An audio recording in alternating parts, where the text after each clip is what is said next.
everyone, welcome back to my channel. Today we will discuss the topic new, that is admission of partner. Let's start with our new topic. According to section 31 Indian Partnership Act 1932, a new partner can be admitted only with the consent of existing partners only. Admission के नाम से ही हमें clear हो रहा है that partner की admission करनी, ठीक है. न्यू पार्टनर की एडमिशन करनी, न्यू पार्टनर की एडमिशन सिर्फ only and only it will be possible with the consent of existing partners, ठीक है. Suppose there are 3 partners, that is A, B and C, and D wants to join them, ठीक है. D wants to join them, so D will be joined only and only if A is satisfied that he can admit, B is ready, C is ready, ठीक है. अगर 3 partners agree हो जाते हैं कि D की एडमिशन हो जानी चाहिए, then only D will admit in the firm only. अगर इनमें से कोई भी एक रेडी नहीं होता कि हमारा न्यू पार्टनर एडमिट हो, तो कोई भी नहीं होगा. दैट मीन्स अगर ए हमारा रेडी है कि एडमिशन होनी चाहिए डी की, बी रेडी है बट सी नहीं रेडी, तो D can not be admit in the firm. D can be admit only and only with the consent of existing partners. अगर तीनों पार्टनर्स रेडी हो कि D can join our new business, then only D will be admitted into the firm. So, अब next हम read करेंगे कि हमें at the time of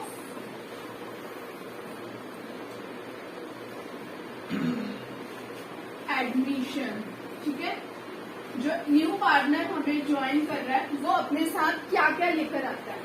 eight the time of admission new partner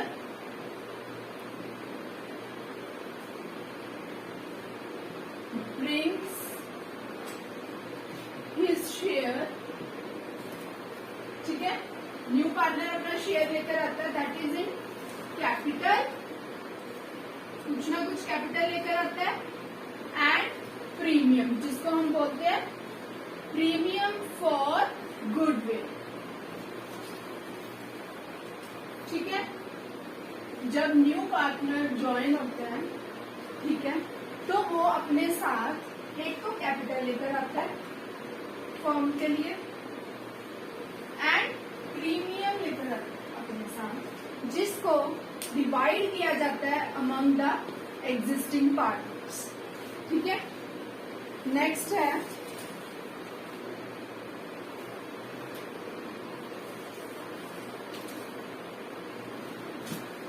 हम discuss Following adjustment are needed at the time of admission of partner. Now some adjustment है जो admission of partner के time जरूरी है. That is first one is calculation of new profit sharing ratio, ठीक है. Then second है accounting treatment of goodwill, जो premium वो लेकर आ रहा है उसका ट्रीटमेंट क्या होगा. Accounting treatment for revaluation of assets and liabilities, जो ज्वाइनिंग के पहले एसेट्स एंड लाइबिलिटीज कम हो रहे थे या ज्यादा हो रहे थे, उनकी रिवैल्यूएशन करनी जरूरी होती है. Accounting treatment of accumulated profit, reserve and surplus, उनका ट्रीटमेंट अब हम 1 by 1 डिस्कस करेंगे. Let's discuss with the calculation of new profit sharing ratio. सबसे पहले हम डिस्कस करेंगे calculation of new profit sharing ratio. How to calculate the new profit sharing ratio. सबसे पहला इसका केस है कि अगर रेशियो गिवन हो न्यू पार्टनर की, suppose A and B are partners with share 3:2 and B is admitted. Sorry, C is admitted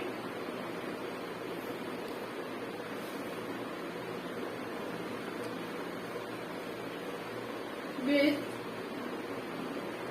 1/5 share. Calculate the new profit sharing ratio.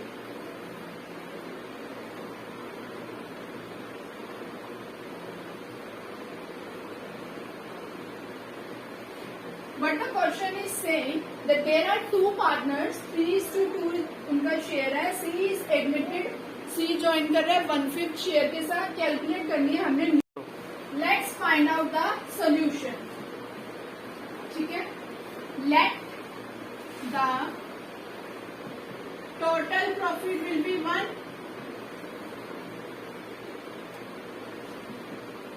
Total share हम 1 मान के चलते हैं, ठीक है. और सी का शेयर कितना है हमारे पास 1/5.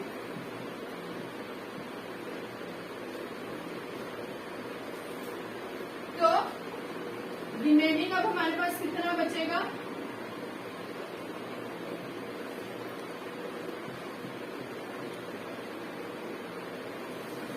वन माइनस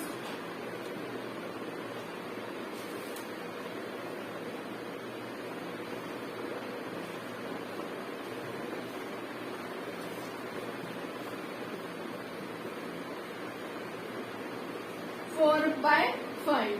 ठीक है, हमने एक टोटल प्रॉफिट लेके चले हैं 1. सी का शेयर है हमारे पास 1/5. तो हमारे पास रिमेनिंग प्रॉफिट कितना बचा 4/5. Now let's find the A's new share.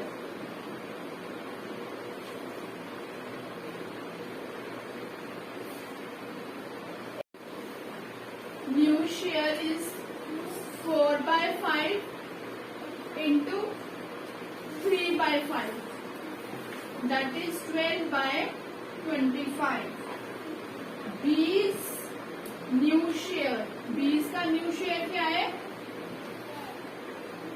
that is 4/5 into 2/5. That is 8/25. ठीक है, A का न्यू शेयर हो गया 12/25, B का न्यू शेयर हो गया 8/25. नाउ C का शेयर था हमारे पास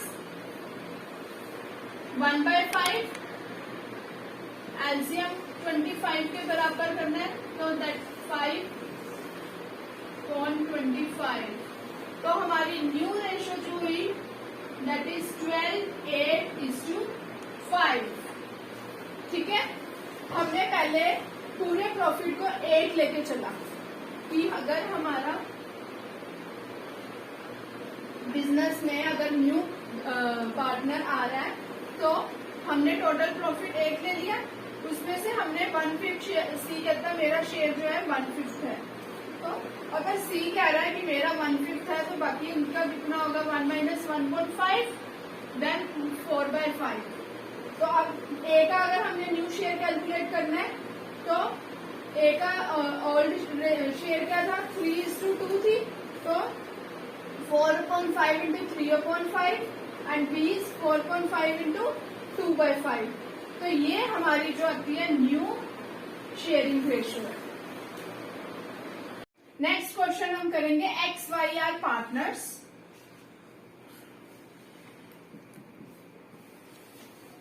विच शेयर ऑफ 1:1.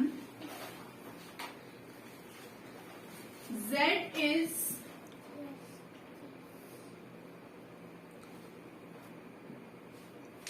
Z आया हमारे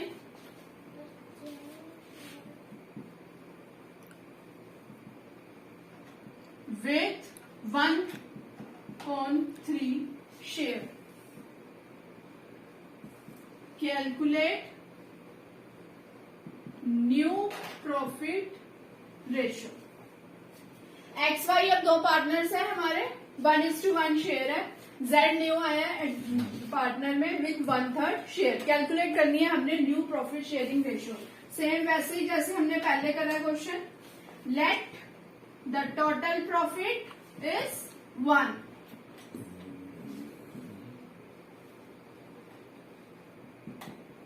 ठीक है, Z share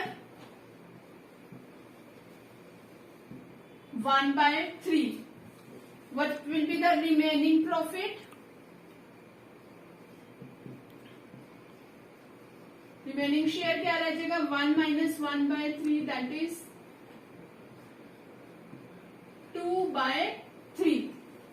Now let's find out the X new share. ठीक है, पहले हमने टोटल टोटल प्रॉफिट निकालना, टोटल प्रॉफिट आ गया हमारा 1, लेट मान के चले जेड का शेयर 1/3 है, रिमेनिंग हमारा आ गया 2/3। Now what will be the x new share, x का न्यू शेयर क्या होएगा 1/2 into 2/3,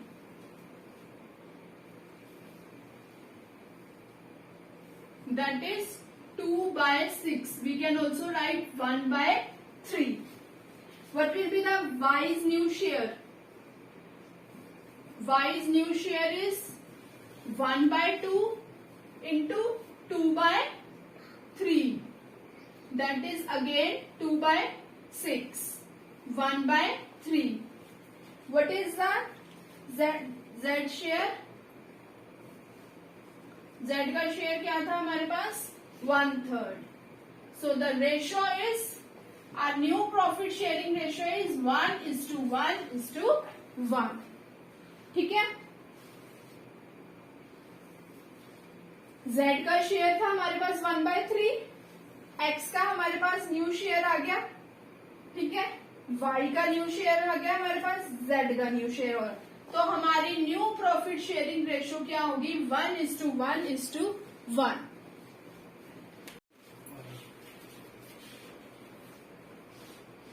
When new partner purchases his share of profit from all partners in particular ratio. Next case हम discuss करेंगे, अगर new partner है अपना profit existing partner से share करता है, ठीक है, इन पर्टिकुलर रेशो.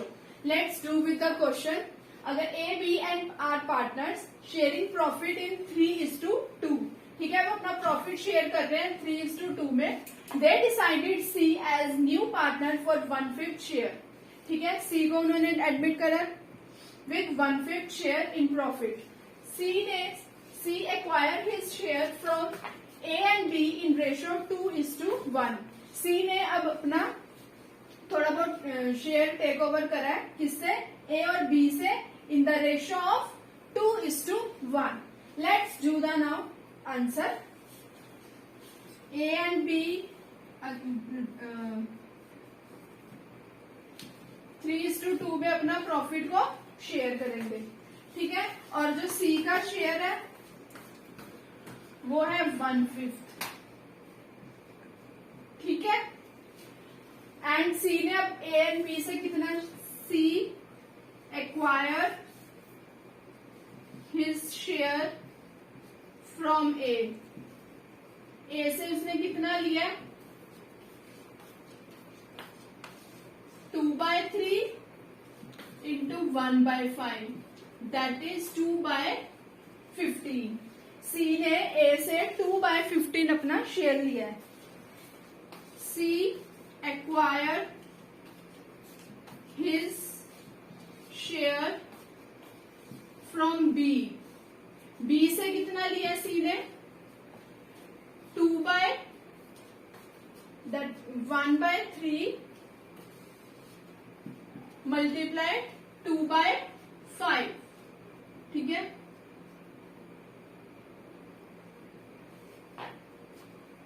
ठीक है. सी ने अपना ए से लिया है 2/15, बी ने अपना लिया है 2/15. Now let's find out the A's new share. अब ए का न्यू शेयर क्या होएगा, A's new share is equal to 3/5 minus 2/15. B's new share 2/5 minus 2/15. अब आप निकालिए इसका LCM. 5, 15, I'll take the LCM. 15, 9 minus 2, that is 7/15. Take the LCM of 5 and 15, that is 15. 6 minus 2, that is 4/15. What will be the C's share? ए का new share क्या हुआ है, ए का था 3:2 रेशियो में उन्होंने अपना प्रॉफिट को शेयर करा था, 3/5 और उसने एक्वायर कितना करा था ए से 2/15, तो हम इसको लेस कर देंगे 3/5 minus 2/15।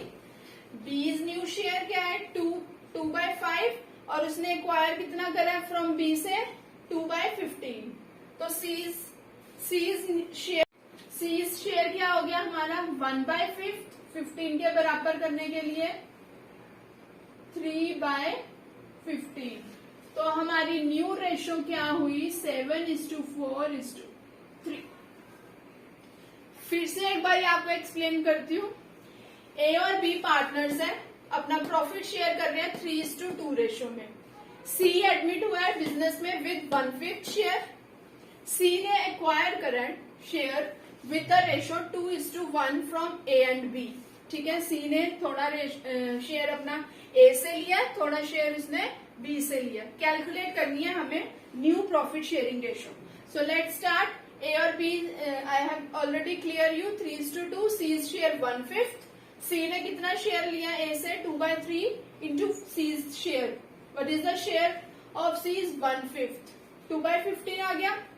C acquire his share from B. B से उसने कितना एक्वायर करा शेयर 1/3 इंटू 2/5 दैट इज 2/15। तो what will be the C's new share? A's new share 3/5 minus 2/15। ठीक है, बीज न्यू शेयर 2/5 माइनस 2/15। तो न्यू रेशियो जो हमारी आ गई है दैट इज 7:4:3।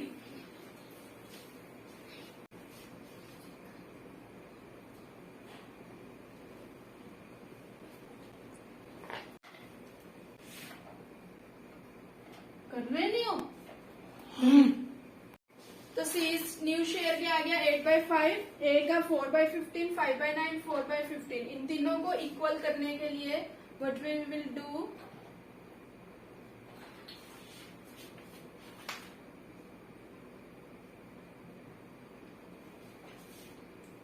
फिफ्टीन 9 45, इनका एलसीएम क्या आएगा 135, 28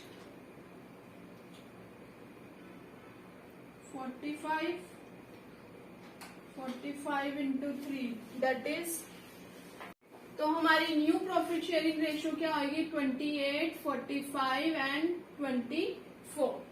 सो this is the question, last case calculation of new profit sharing ratio. So आज का टॉपिक हमारा यहीं पे खत्म होता है। मिलते हैं हम अपने कल के न्यू टॉपिक के साथ। Thank you and have a nice day.